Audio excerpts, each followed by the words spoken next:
Bəli, İranın Qahirədəki səfiri nə deyir? Deyir ki, İran Rusiyanın Vaşinqtonla mümkün razılaşmanın icrasına qarant ola biləcəyini düşünür.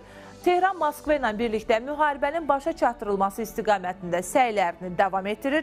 Məhz Rusiya İrana qarşı mümkün yeni hücumların qarşısının alınmasında təminatçı rolunu oynaya bilər. Rusiya daha əvvəl də İranın nüvə proqramı ətrafında yaranmış mübahisələrin diplomatik həllində rol oynamış ölkələrdəndir. Bir sözlə Rusiyanın Vaşinqtonla mümkün razılaşmanın icrasına qarant ola biləcəyini deyir. Necə qarant olacaq ümumiyyətlə bugün Amerika Birləşmiş Ştatları və İran arasında əldə olunacaq razılaşmaya Rusiya qarant olsa, daha sonraki mərhələdə onsuz da Rusiyayla da Amerika Birləşmiş Ştatları münasibətlərində gərginlik var və yaxud da Avropa ölkələri buna hansısa bir formada razılıq verərmi? Razılıq verməsə də düzdür, Amerika Birləşmiş Ştatları hazırda Avropa İttifaqı ölkələrini eşitmir, eşitmək də istəmir, amma nəticə itibarilə Rusiyanın bu proseslərdə qarant rolunu oynaması da ağlabatan görünmür. İran isə bunun daha məqbul olacağını düşünür. Biz elə bunun üzərindən müzakirə aparacağıq. Nə dərəcədə mümkündür Milli Məclisin üzvü Sevil Mikayılova suallarımızı cavablandıracaq. Sevil xanım, hər vaxtınız xeyir olsun. Sevil xanım, hər vaxtınız xeyir olsun. Sevil xanım, az öncə səsləndirdiyimiz kimi artıq xüsusilə də İran tərəfi belə hesab edir ki, Amerika Birləşmiş Ştatları və İran arasında bir razılaşma olmalıdır.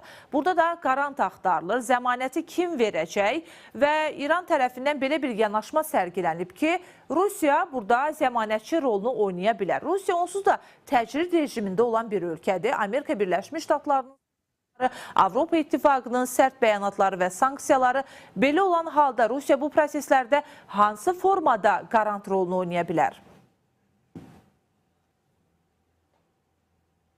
Ümumilikdə biz əgər Birləşmiş Ştatlar və İran arasında davam edən 48 illik fikir ayrılığı, ziddiyyət, konfliktli situasiya, yəni bütün bunların xarakteristikasına baxsaq, bu ümumilikdə yaxın şərqdəki proseslərə də öz təsirini kifayət qədər güclü şəkildə göstərib və siyasi fragmentasiyalara gətirib çıxaracaq dərəcədə, yəni təsirli olubdur.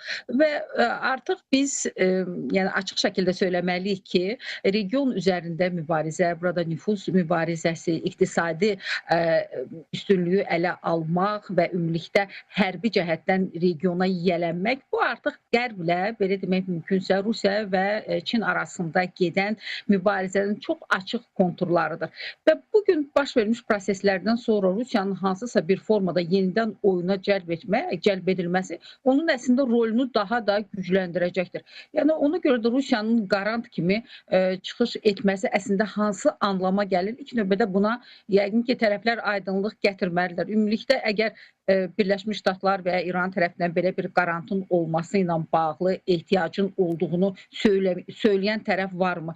Yəni, biz hələlik belə bir qarantla bağlı narahatlıqların olmasını eşitməmişik. Bu birinci məsələ. İkincisi də bilirsinizmi, əgər söhbət daha davamlı sülhdən və daha möhkəm razılaşmadan gedirsə, ilk növbədə iki tərəf arasında problemlər çözülməlidir. Bura hansısa bir tərəfi cəlb etməklə daha da ağırlaşdırıla bilər. Əgər biz baxsaq ki, burada bəli, Pakistan mediator kimi çıxış eləyir, İslamabadda keçirildi görüşlərin bir neçə raundu. Amma burada yəni birbaşa söhbət danışıqlardan gedir və digərlərini bura cəlb etmək xüsusilə də Rusiya və Birləşmiş Ştatlar, necə də Qərb bloku arasında əsrlərdir davam eləyən konfrontasiya mövcuddur. Son illərdə Ukrayna müharibəsindən sonra isə bu mübarizə daha açıq və daha kəskin bir formaya alıbdır. Yəni bu münaqişənin həllində hansı təsirini effektiv şəkildə göstərilbər? Düzünü deyim ki, bu biraz şübhəli görünür. Sevil xanım, yəni bir mənalı şəkildə indiki məqamda bunu istisna edirsiniz. Ancaq İranın bir argumenti də ondan ibarətdir ki, bundan öncə nüvə danışıqlarında Rusiya diplomatik səylərini ortaya qoyub. Bu səbəbdən də indi də ön plana keçə bilər. Amerika Birləşmiş Ştatlarında Rusiyaya qarşı əvvəlkinə nisbətə yumşalmış siyasəti var. Bu da ağıllarda suallar yaradır. Avropa İttifaqı baxımından da hazırda Rusiya aspektindən, yəni Amerika Birləşmiş Ştatları və Avropa İttifaqının fikirləri tam uzlaşmır. Sizin fikrinizcə Amerika Birləşmiş Ştatları nə qədər riskli olsa belə buna gedərmi ki, nüvə məsələsində də onsuz onsuz da diplomatik səylərini nə zamansa Rusiya ortaya qoyub və yaxud da deyək ki, Avropa İttifaqının tamamilə mövqeyini bölüşmədiyini sərgiləmək üçün. Bilirsinizmi, gəlin belə deyək də, nüvə ilə bağlı məsələdə əvvələn nüvə proqramını ilk dəfə olaraq Birləşmiş Ştatlar tərəfindən İrana gətirildi 50-ci illərdə və onlar inkişaf etdiriblər. İran İslam inqilabından sonra Rusiyanın rolu bu ölkədə başlayıb dərinləşməyə və biz əgər fikir versək, siz diplomatik səylərdən danışdınız. Diplomatik səylər bir məsələdir, qarant dayanmaq tamamilə başqa məsələdir. Diplomatik səyləri bugün İslamabad da göstərir, diplomatik səyləri bugün Ərəb dünyasına məxsus olan ölkələr də göstərə bilərlər. Bu məsələnin bir tərəfidir. Amma qarant olmaqsa artıq məsələdə sözü olmaq və nüfuzu olmaq deməkdir. Birləşmiş Ştatlar bunu qəbul edəcəkmi? Bir mənalı şəkildə yox. Qərb bunu qəbul edəcəkmi? Bir mənalı şəkildə yox. Əgər söhbət nüvə proqramı ətrafında gedən gəlişmələrdən gedirsə, yəni İran nüvə silahına malik olmaması ilə bağlı dəfələrlə qarant veribdir və bunu rəsmi şəkildə də ifadə eləyib. Bununla bağlı MAQATE-nin də, daha doğrusu Beynəlxalq Atom Agentliyinin də rəsmi mövqeyi var və İranda nüvə silahının olmaması ilə bağlı və yaxud da ki, uranın təhlükəli həddə zənginləşdirilməməsi ilə bağlı protokollarında qeyd edilibdir. Yəni ona görə də biz düşünürük ki, sadəcə olaraq nüvə proqramı ətrafında bu qədər fokuslanmaq, bəli, biz risklərin olmasını heç bir halda istisna etmirik bu məsələnin bir tərəfidir. Amma bugün onun üzərinə daha çox fokuslanmağın özü də yəqin ki, biraz siyasi cəhətdən düzgün olmazdı. Söhbət